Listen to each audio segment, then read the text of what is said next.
did you obviously saw the UFC sold the rights to Paramount. Huge, 7.7 billies. How does that affect your guys' bag? Yeah. That's that's a question I have for the UFC as well. I'm gonna go talk to them Monday and ask the same questions. I haven't talked to UFC about that. Yeah, I don't know. I'm curious. No more pay-per-view. I'm so curious how it's gonna be. When does it start? I know it's next year. Is it like starting next year, January 2026, or is it just like I think it is some random month?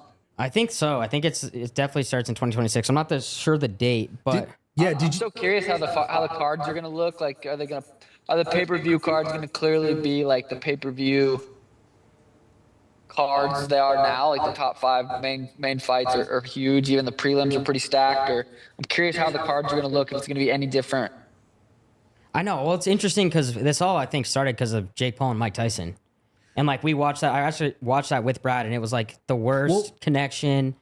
I know it's different, but I don't think it started with that. I think it just started with the fact that the UFC and all these streaming companies, well, rather UFC realized that most of the time their stuff gets ripped off. Yeah. 100%. So it's like, Sean might have sold like a bazillion pay-per-views, but he probably would have sold 2 bazillion if it wasn't like, ripped off on whatever X streamer. So it's killing all those like. So you think maybe it's protecting the fighters a little bit too? There's a catch-22 there. I don't know. It's tough.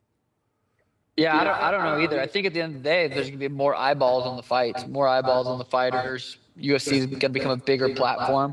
Yeah. More people are going to watch UFC now than they did before. So I think it helps fighters, helps UFC. It really helps everyone. Yeah, I agree. I'm talking about like the direction of the sport, though. I think too it might take some pressure off the fighters on having to like sell the fight at the pressers and shit.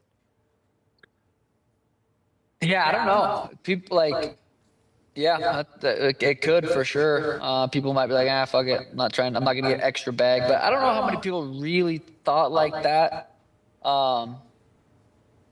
Yeah, well, I mean, we'll see. But that's such a fun part of the sport is to watch them talk shit, though. No, I'm not saying it's gonna. I'm not saying that's gonna die. But like we used to have to see Connor, Suga go out there and really fucking talk shit and build it up. You're right, but I just think the UFC is they're gonna figure out different ways to incentivize the fighters in these bigger fights. I feel like they're going to. Yeah, like, they're not just gonna be like same business as usual. Well, you're gonna have to get Paramount Plus signups, I guess, to fucking sell it too. But speaking of Jake Paul. Code Suga.